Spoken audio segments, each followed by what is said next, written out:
FM. Y bueno, y aquí estás con la conducción de Quien Te Habla, Víctor Rodríguez. Y bueno, hoy con un gran invitado que ya ha estado con nosotros. Y bueno, nuevamente hoy nos visitan con uno de esos grandes temas que no tiene allí ya hace unos cuantos minutos que hemos comenzado y nos tiene allí en la cual estamos dialogando, charlando, ¿verdad, Gabriel?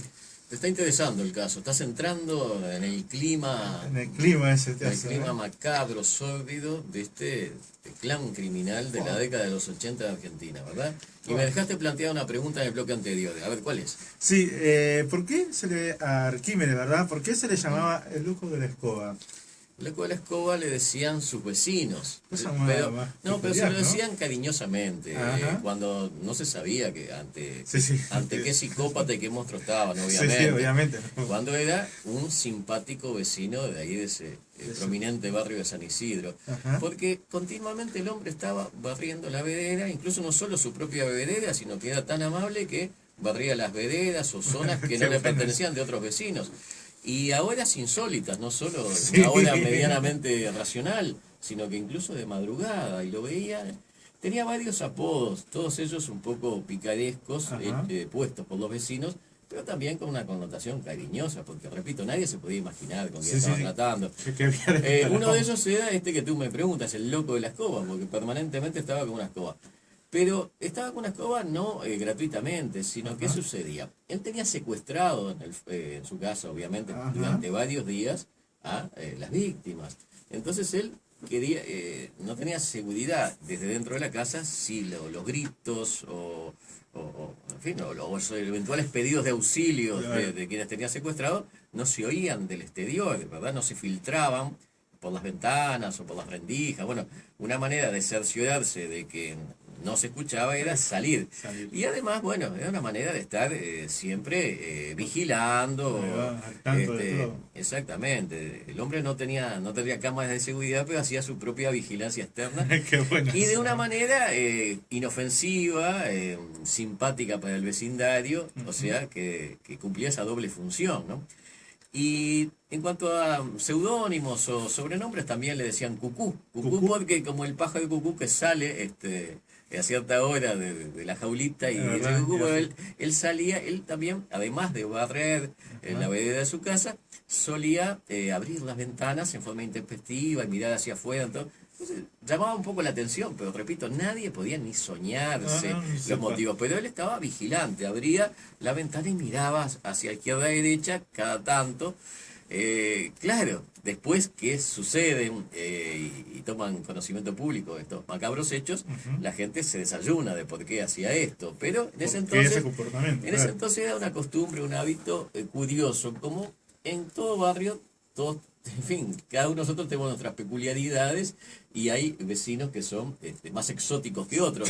Pero Es eso verdad, sí. evidentemente no tiene por qué tener ninguna connotación delictiva ni Ah, no, no, criminal. claro, Y no. nadie se podía soñar que Arquímedes Pucho, ese muy bien conceptuado vecino, que además era un comerciante de la zona, porque había instalado una fiambrería, Qué bueno. un minimercado, que incluso su hijo, el Radbier, lo colaboraba en la atención del mismo. Ujú. Bueno, o sea, era un vecino totalmente integrado y hasta cierto punto querido también.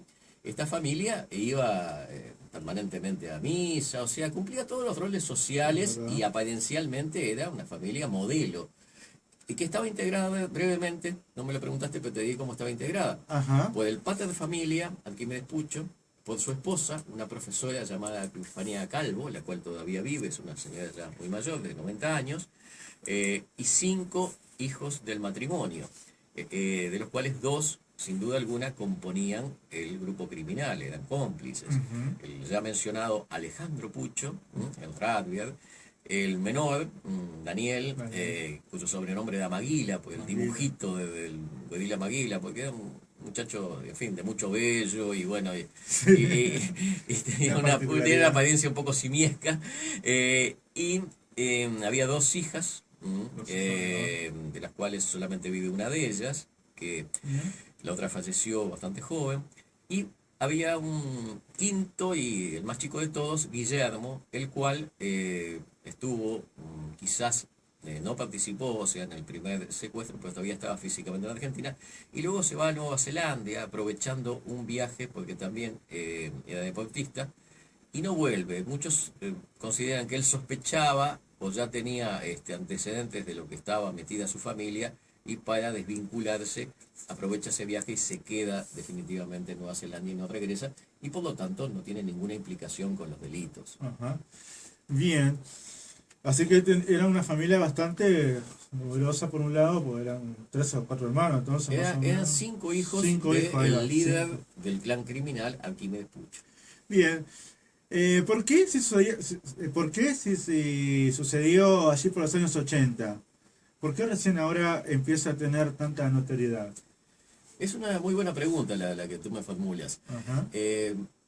Digamos, no está claro porque, o sea, si bien impactó mucho en el momento que se descubre, ellos caen allá por septiembre creo que el 23 de agosto fue el día que los capturan del año 85, ¿no? Sí, por ahí. Y bueno, por supuesto que los meses y los primeros años posteriores fue un revuelo público que impactó en todos los medios de comunicación en Argentina y que repercutió en Uruguay, por supuesto, como repercute en casi todas las noticias.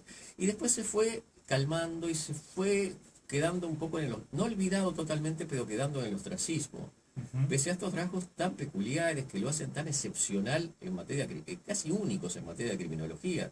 De aquí la importancia del caso, porque no era una banda de secuestradores más, o sea, hay un montón de ingredientes que le hacen especialísimo al caso.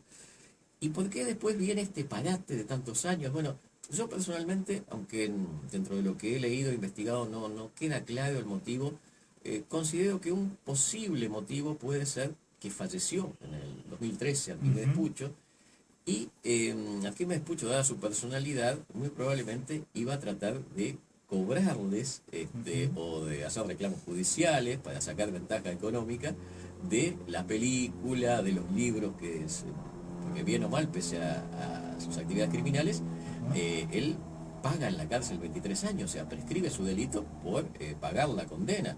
Entonces, aunque parezca un contrasentido, también tenía derecho a reclamar dinero si se hacía una película, dejando de lado que si era sobre sus actividades criminales, o sea, no necesariamente tenía que él reclamar porque estuviera mancillado su honor, pero el mero hecho de que se hiciera una película basada en su vida, en sus actividades, en la de su familia, bueno, evidentemente este personaje tan siniestro también creo que hubiera demandado, hubiera tratado de sacar un provecho económico.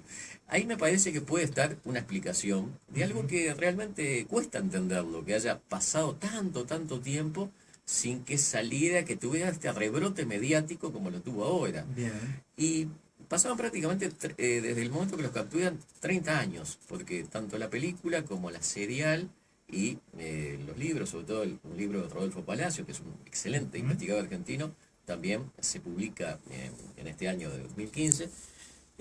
30 años exactos, ¿no? Los números redondos tienen esa virtud, esa cualidad de que llaman y hacen que de alguna manera algo que estuvo dormido mucho tiempo salga otra vez a la luz pública y empiece a estallar, a explotar en los medios sociales y bueno, otra vez vuelva a la notoriedad pública. Pero no solo, porque números redondos también podía ser a los 10 años, a los 20.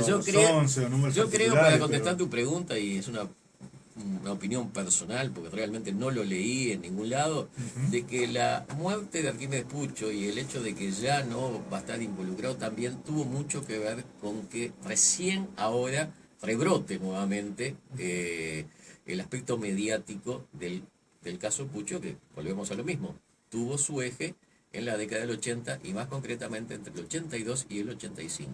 Ahí va, y en esos 3 años, fue como iremos viendo más adelante, ¿verdad? Han sucedido muchas cosas también que han marcado, ¿no? Si veremos cuáles son los delitos que se le conocen, también eventualmente algunos pueden no haber sido conocidos, pero básicamente fueron 4. Pero no me quiero adelantar y quiero estar a la espera de nuevas preguntas tuyas o de la audiencia. No sé si alguien entró. Le paso la vía de comunicación 097-159-383 o 932, 832. Y si te quieres comunicar por nosotros, para aquellos que nos escuchan,